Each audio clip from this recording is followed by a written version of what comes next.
Admitting expectant mothers for a profile ensures personalized care, tracks pregnancy progress, and helps manage potential complications. To admit a patient for a profile, follow the following steps. Navigate to the View section.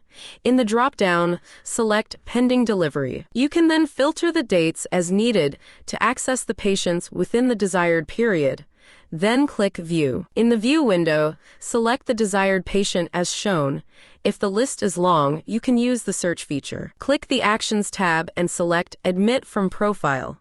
In the newly opened window, choose the ward where the patient will be admitted. Rate per day refers to the daily cost associated with providing care and accommodation to a patient in a hospital ward, with charges based on the bed rates configured under Services. You can adjust the date and time of the patient's admission as needed. Selecting and assigning a bed number to a patient is crucial for effective organization, tracking, and communication within the healthcare system, ensuring optimal patient care and resource management. Select the bed number and enter the name of the admitting doctor. Finally, click Admit button to admit the patient.